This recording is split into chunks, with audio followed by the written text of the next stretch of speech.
يا صباح الخير والسعادة والهنا والرضا والجمال على كل عيون متابعين الحلوين اللي بيتابعوني من كل مكان. حبايب قلبي، ازيكم عاملين ايه؟ يا رب تكونوا بخير. النهارده بقى يوم جديد وفلوج جديد، فلوج يوم الخميس. بس قبل ما نبدأ الفيديو ما تنسوش تعملوا لي لايك من ايديكم الحلوة، وكمان لو انتم مش مشتركين عندي في القناة تدوسوا على زر اشتراك اللي هتلاقوه موجود تحت الفيديو، وكمان تفعلوا زر الجرس علشان يوصل لكم كل جديد. كنت قاعدة في البيت بصراحة زهقانة وحاسة ان انا مضغوطة، فكلمت اخواتي ايه رأيكم ننزل؟ قالوا لي تمام يلا بينا احنا معاكي. رحنا مكان بقى قريب مننا، يكون برضو في مدينة نصر. احنا عامة لما بنخرج ما بنطلعش بره مدينة نصر، فروحنا مكان اسمه ليفلز، هو مول كبير كده في سلسلة مطاعم وكافيهات. فقلنا بما ان الجو حر فالقعدة هناك هتبقى حلوة. طبعا ما كناش اتغدينا فدخلنا، وانا بقلب على الفيسبوك كنت لقيت واحد مشوي عامل عروض حلوة. فقلنا بقى اتفقنا كده مع بعض وقلنا خلاص، في بوكس اسمه بوكس الجوكر اللي احنا جايبينه ده ب 350 جنيه، وفيه 10 سندوتشات، 3 سندوتشات كفتة و4 شيش طاووق و3 حواوشي، وبينزل معاهم طبعا سلطة وطحينة. وكنت جايبة يعني كنا مزودين على الأكل وجبة ميكس جريل كانت ب150 جنيه، كان فيها سيخين كفتة وسيخ شيش طاووق، ومعاها طبعا الفرايز ومعاها السلطات بتاعتها ومعاها كمان عيش. المهم بقى انا قلت لهم محدش يقرب من الاكل لحد ما انا اول واحد هدوق، علشان اعمل ريفيو لكل حبايبي اللي بيتابعوني على الفيسبوك واليوتيوب، علشان لو حد من مدينة نصر او قريب من مدينة نصر وعايز يخرج بس مش عارف مكان كويس يخرج فيه. هما عندهم قعدات اوت دور وان دور، فهتقعدوا في المكان اللي يعجبكم. لو عايزين تقعدوا في التكييف هتقعدوا، لو عايزين تقعدوا بره تحت في الهواء هتقعدوا برضو. انا كنت مزوده مع الاكل هارد درينك اللي هي بتبقى ميه السلطه دي، يعني بتبقى اساسي جنب مشويات، بيبقى طعمها حلو قوي. طبعا اللي انا كنت بعمله هنا ده كان هزار، عشان بس لا مش عايزه اشوف تعليقات من حد يقول المفروض ما كنتش عملتي كده او كده. لا انا كنت بهزر عادي جدا، يعني قاعده خروجه مع جوزي وابني واخواتي فكنا بنهزر عادي. المهم بقى سندوتش الكفته كان متبلينه حلوه، محطوط عليها ليا ضاني فجوسي مش ناشفه، وكمان حاطين عليها بقدونس فطعمها مبدئيا حلو. دقت تاني حاجه كانت الشيش طاووق، وبصراحة ده ياخد 20 من 10. كان طعمه حلو جدا. اهو محطوط فيه قطعتين من الشيش طاووق بيكونوا مشويين على الفحم، كل ده مشوي على الفحم. هو اسم المكان اساسا واحد مشوي، فكل الاكل اللي فيه بيكون مشوي. لو وجبات هما بينزلوا عروض برضو، ممكن تشوفوا البيج بتاعتهم على الفيسبوك. وبالمناسبة لما نزلت لكم ريفيو عن المزرعة بتاعة اللحوم، في يعني مش ناس كتير قوي، بس اقول مثلا 3-4 قالوا لي الكلام اللي انت بتقوليه ده مش ممكن يكون صح، انت بتعمل لهم اعلانات. انا لا بعمل اعلانات لحد ولا يعني بحسن سمعة حد، انا مجرد بجرب مكان بيعجبني، بنقل الايجابيات بتاعته والسلبيات بتاعته. ولو ما فيش سلبيات هو فعلا المكان ما كانش فيه سلبيات، يعني في اماكن كتير بالنسبة لي ما بيبقاش فيها سلبيات وبتبقى ما شاء الله حلوة جدا و10 على 10، ويعني ما فيهاش اي حاجة. فكون ان انا انزل ريفيو عن مكان او اروح مكان اصور فيه، فوالله والله انا ما باخدش يعني بعملش اعلانات لحد ولا باخد فلوس من حد. جربت بقى الحواوشي، والحواوشي برضو التتبيله بتاعته كانت حلوه قوي، واللحمه كانت باينه فيه، وبرضو التتبيله كانوا حاطين عليها ليا ضاني. فالحواوشي كان طعمه برضو حلو كده ومميز، وكانوا مخلينه كريسبي مقرمش كده، وفي نفس الوقت اللحمه من جوه مستويه. ولا بجد الاكل كان عاجبني جدا. انتوا حتى لو تاخدوا بالكم الفرحه باينه على وشي، فالاكل كان خطير. جربت معاكم بقى سندوتش، وده كانت الوجبه بتاعت زين. كانت خالته بتاكله على ما انا اخلص ال ال الكفته. حطوا عليها بقى الطحينه وحطوا عليها الطماطم اللي بتنزل معاها مع الهارد درينك، بجد يعني هتاكلوا احلى سندوتشات مشويه في حياتكم، حرفيا تحفه. والبوكس ده كفانا احنا الاربعه، ولو انتوا اكيله قوي قوي يعني فهيكفيكوا، هيكفي من 2 ل3 افراد. بس احنا كاربع اشخاص يعني كفانا، وكنا شبعانين قايمين شبعانين جدا. طبعا من وقت للتاني كده الواحد بيبقى محتاج ان هو ينزل يغير جو، يخف الضغوطات اللي على دماغه شويه، بالذات الامهات. انا عارفه والله ايه، انت كراجل بتتعب، بس لا انا بحس ان الامهات اكتر ناس مضغوطه في الحياه، خصوصا من تربيه الاطفال. لا بتصحى كذا مره بالليل، بتقعد تغير وتحمي وتطبخ وتغسل وتنشر وتنظف، غير ان هي متبقاش لاقيه وقت لنفسها. فبجد الموضوع بيبقى مرهق نفسيا وجسديا جدا فوق ما تتخيلوا. فرفقا بالامهات يا شويه رجاله، رفقا بالامهات حاولوا كده يوم في الاسبوع تاخدونا وننزل نغير جو، نفسيتنا بتبقى تعبانه.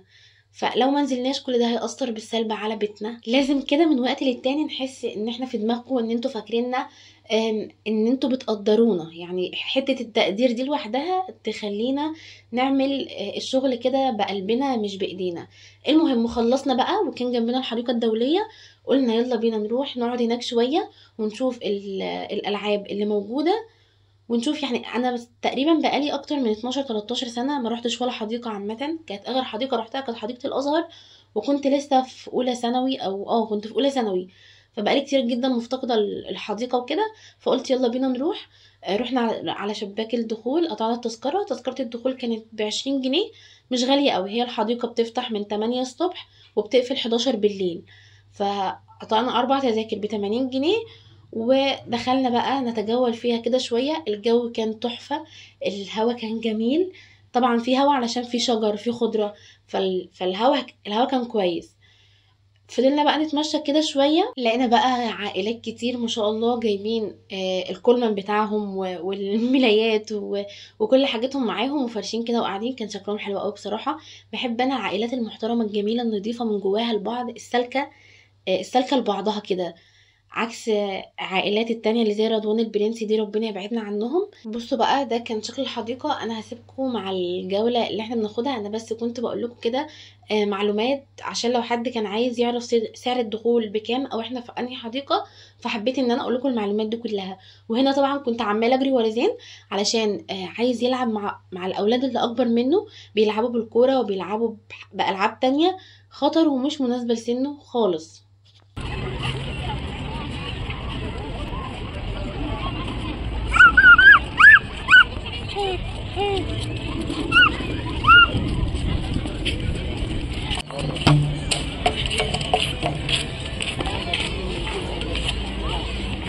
نسيت ولا ايش حاجة عليك.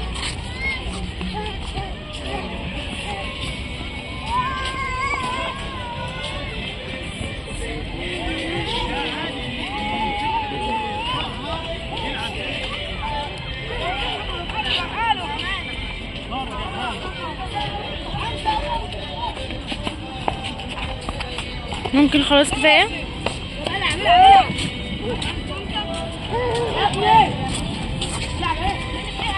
حسب العجله.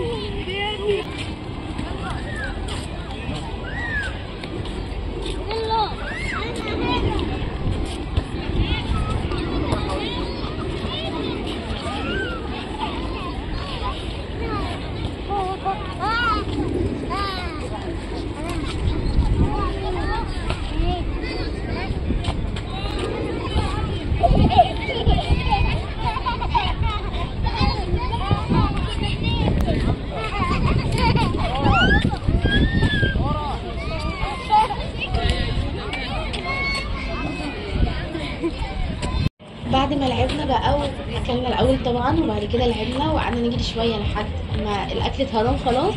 بنتمشى كده فلقينا ماجيك بارك، فالالعاب اللي فيها شدتنا فدخلنا جبنا تذكره الدخول بس علشان تدخل تشوف الالعاب اللي جوه عامله ازاي ب15 جنيه. والاطفال ما بتدفعلهمش لو تحت ال6 سنين. كانوا عاملين بقى عرض باكج كده على بعضه ب200 جنيه، تاخدي 6 تذاكر من الالعاب. اللعبه الواحده خارج العرض ب40 جنيه.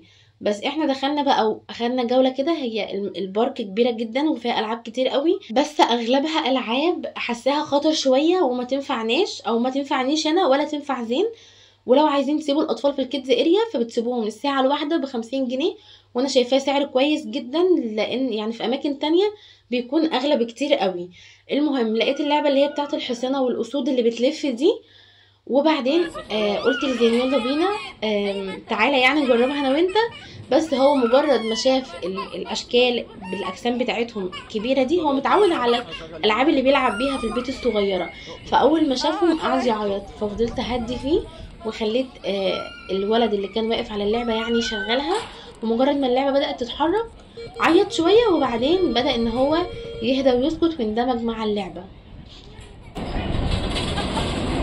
اول لما جرت سكت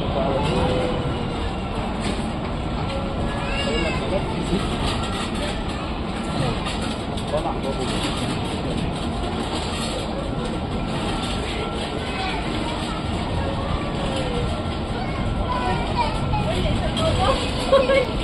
الحيوانات بتتحرك. لسه حاجة أول مرة جديدة عليك، لو كانت ثابتة هتعمل نفس الموال برضه. هي الأشكال جديدة عليه، أول مرة يروح عليه.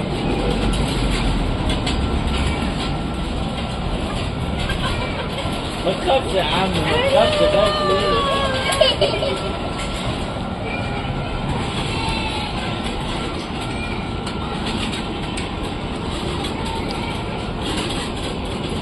انا وزين يعني، او انا لما جيت اودي زين اللعبه دي قال لي لا، الطفل اللي اقل من 3 سنين لازم اي شخص بيكون من العيله يعني موجود معاه.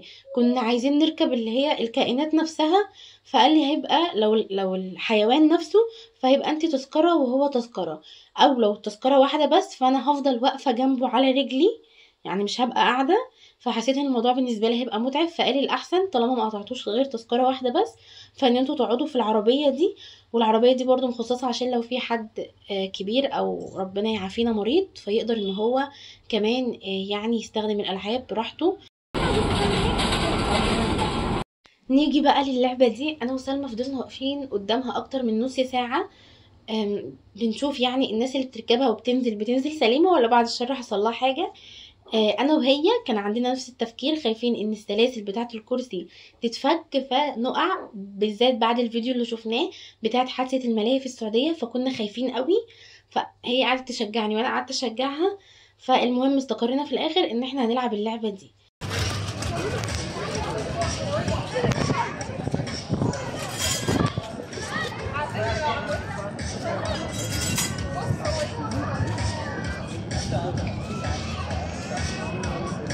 هي هنا كانت بتفكر في فكرة ان انا امسك ايديها وهي تمسك ايديا.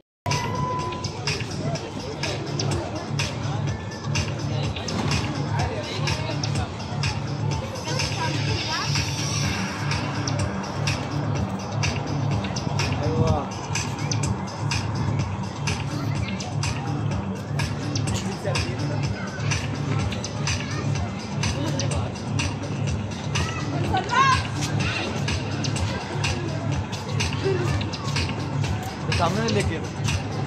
تقعدش يا عم، انت في شغل، تقعد في الشغل. اوضه فوق، اوضه بتجي على الصبح. معلش.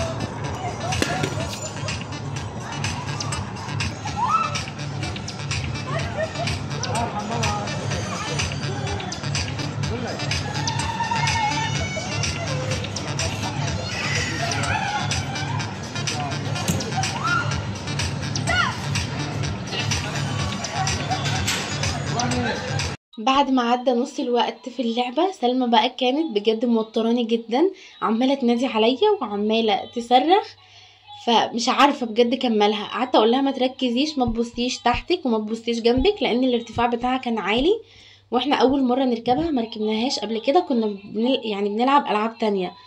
فهي كانت موترة كل الناس اللي موجودة، وفي واحدة كمان معانا داخت وتعبت جدا وكان هيغمى عليها، فاللعبة وقفوها.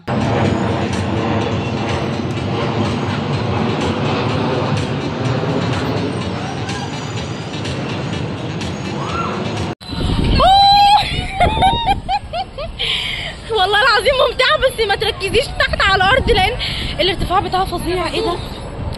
لا سلمى، ايه سلمى ما تسيبيش ايدك يا سلمى، انا راكب معايا واحدة جبانة بس انت والله العظيم ممتعة جدا، تحفة تحفة تحفة. بس لو ما تبصيش في الارض، ما تبصيش في الارض ولا على الجنب ولا في اي حتة. لا صعب، حاسة ان انا بدوخ فعلا، حاسة ان انا بدوخ. بعدين بقى في الاخر خالص زين لما لقاني ركبت السلسله كان عمال يعيط وكان عايز يطلع معايا، فلقينا الطفطف ده فركبناه له وبس كده، يومنا خلص واشوفكم على خير.